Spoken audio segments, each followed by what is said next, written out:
So the big thing I think that this paper kind of concentrates on is harm, right? Sure. That we are identifying harms that we're doing, and that's kind of why backboards came out of preference, is that we were causing a lot of pressure points, especially if you're putting anyone, let alone even a frail geriatric patient who doesn't have a lot of soft tissue or fat to protect where the bones are striking the backboard. They were causing damage there. There's instances of essentially if you've got underlying issues in your neck that maybe a seat collar is not even putting you into proper alignment or the alignment you're used to for their anatomy, for their previous injury pattern, for their developed injury. Yep, exactly. And there's also some talk about, well, maybe if we don't even have a collar that fits properly, maybe we should just not put them in a collar, even if they do have some injury. But have that conversation with whoever you're.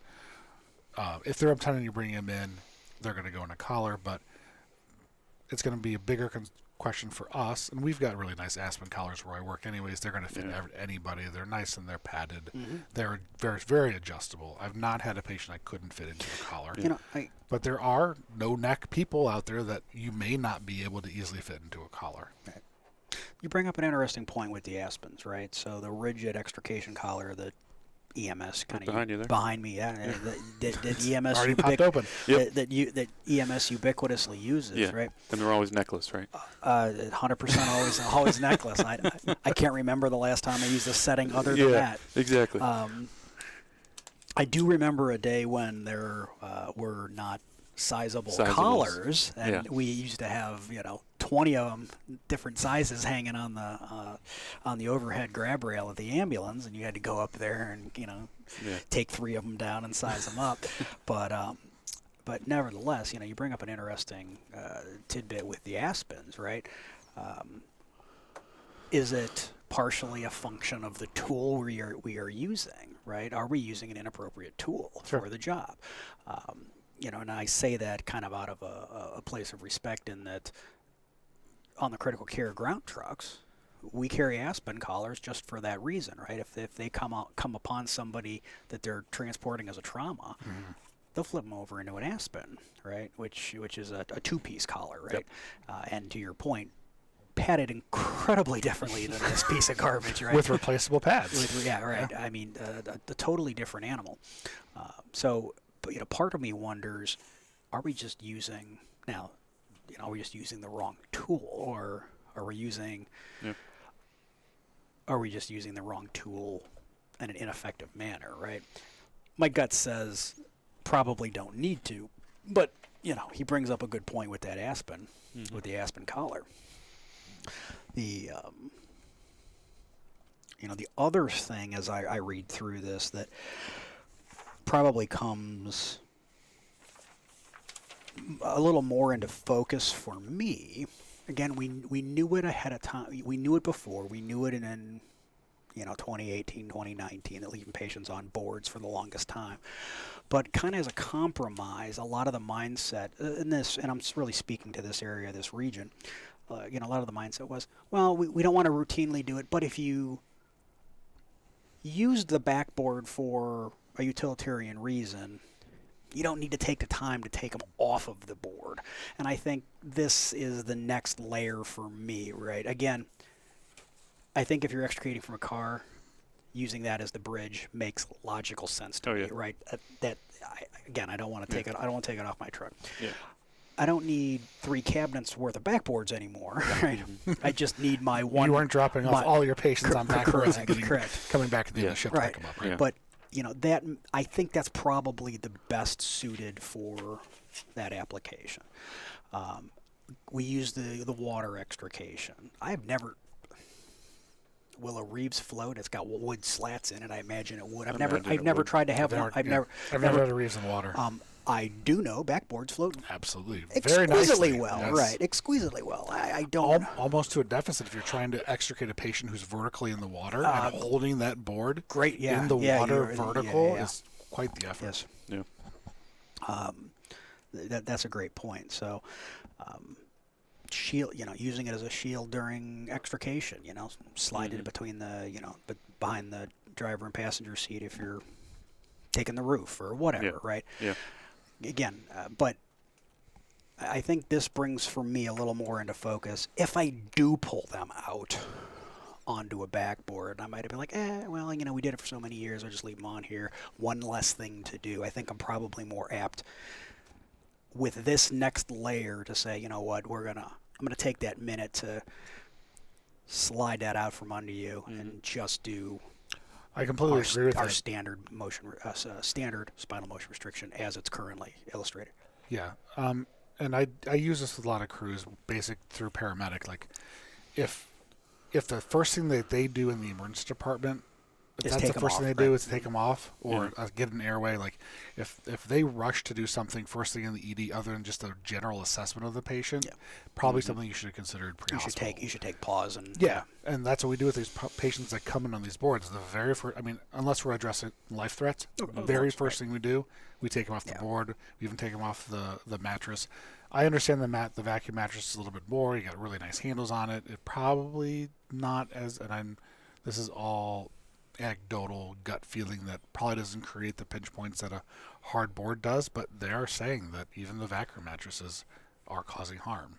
But we still take them off as soon as they run in the emergency department. in some regards, I get that, right? So, although it's not a complete constriction, you are limiting to some extent chest wall movement. You are limiting to some extent, just even movement for just general comfort, and I can get there. Yeah. I can get there. Well, and a mega mover is a lot cheaper than a vacuum mattress, Also, right? yes. So if you want the handles, it's even cheaper than a mega mover. It's a flat sheet. that the hospital provides to you. Correct. You get a new one. It cost me less than $0. Since we've illustrated that, I guess that leads me into kind of a pet peeve of myself, right? I'm kind of like, you can use a sheet. That to laterally move somebody, to pick somebody up from the ground and put them on a lowered cot, right? Not the basket. We've all seen the meme, right? Just throw them right over the cot. To lift them Have your up probie and trying to catch them as they fly through the air. Correct, right? For a lateral transfer stuff, that's appropriate. But if you are going to carry and extricate somebody for any amount of space away from your cot to where they're going to land, use a proper tool for that. Okay, so in my previous life as an administrator for an ambulance service, we had sadly more than one case where patients were being carried out of bedrooms or into bedrooms, or we were moving them about the house and they were just using the sheet. You can tell me the rest of the story.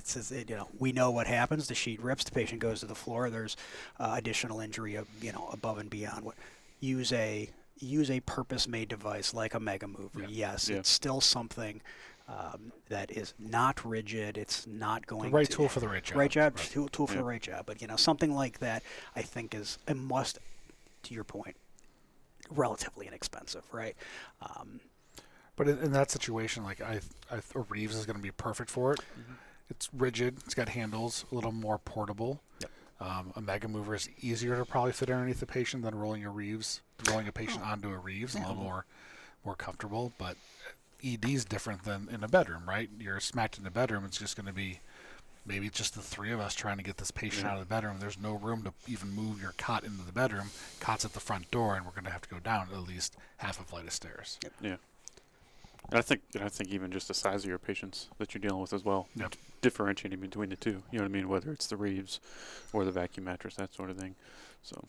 Yeah, but this definitely gives me pause where I may have been like, we already moved them out on the Reeves, we already moved them out on the board, whatever. Yeah. I'm probably gonna take that extra second or two now, and let's eject that out from underneath them. Use it strictly for a moving tool. Yeah. Not leave it in place. Yeah, and to that point, even if they're on a Reeves, we're pretty quick to remove them from the Reeves. Correct. Yeah. If they're on a backboard, absolutely they're coming off. Yep. If they're on a Reeves or a vacuum mattress for me, they're coming off within the next few minutes. It's not the first thing I do. It's like, okay, we're going to get x-rays. We're going to have to move them up anyways, get chest x-rays, pelvis x-rays. Let's take that time, since we're going to have people in the room and the availability to do it. We will then extricate them from whatever device that they were brought in on. Yeah, Mhm. yeah. Mhm. You know, the other thing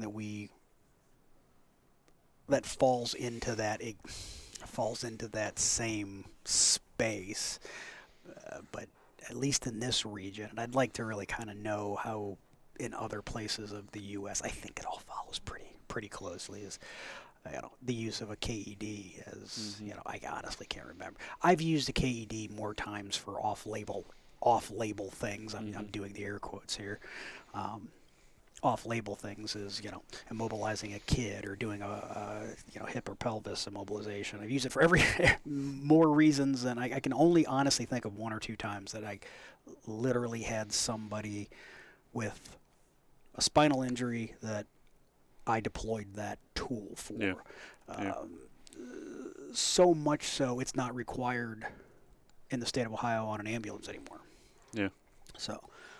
But I think that also falls into this exact same category, and I want to make sure that well, they didn't say anything about a KED. Yeah, it's all encompassing. It's all encompassing, right?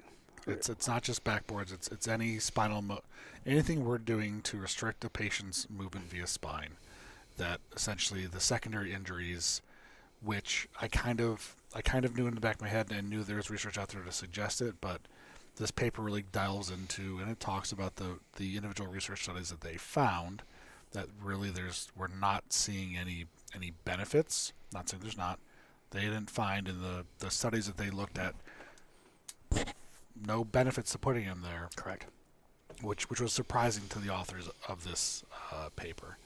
But I think we all agree that the obtunded patient can't control their neck, needs to be restrained for their own benefit, because if it is flopping around, right, if they are truly obtunded and they're a limp noodle and their GCS is 3T, and we're just slinging the patient around and we don't have control of their neck, we can all hypothesize that there is going to be some further injury to their neck because they can't control their head, right? Mm-hmm. Absolutely. So in those cases, we have to make good that we are providing good spinal motion restriction for those patients.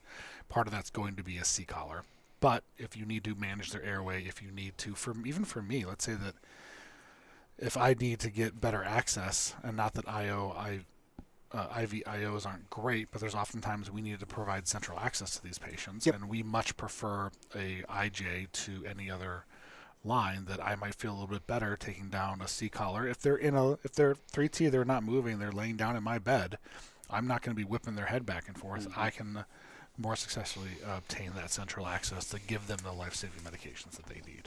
Yeah, and I would be cautious with not drawing a line between pre-hospital care and transport and hospital. Even the most manipulation you all do kind of often pales in comparison to driving down any of the roads in Cleveland and getting thrown about, right? Way different animals. Personal story, I can absolutely tell you that hitting those potholes on the side streets with broken legs was way more painful than anything I experienced them moving me around inside of a hospital. So yes, I completely agree. Yeah. Probably the biggest thing that we do, and is next to EMS from an interfacility transport, it's moving of patients, right? From the bed to the CAT scanner, from the CAT scanner back to the bed, from our EMS, from our ED cot to your guys' cot, from our ED bed to the ICU bed. Those are the big issues where we're putting a lot of lateral forces on the neck. That's when we should probably be paying attention. Mm-hmm. Not necessarily, I'm just manipulating the patient in the bed to either get a line, get an airway, do the life-saving measures. Yeah, but kind of polishing my thought on that, those aren't shock forces. Correct. That's progressive application as you're moving them across, unless somebody's doing a really garbage job of it, right? But we don't generally see that, right? In the hospital, if the cot tips over as you're moving, different story, right? That's a much higher trauma force. Right. But we have, again, just putting putting them in the ambulance, it's shock forces versus, progressive lateral forces or and I think those are wildly different animals. And, anybody that says, oh, they do it in the hospital, well, you can't draw completely that line. I get that I think it needs to be appreciated that they're different animals, right?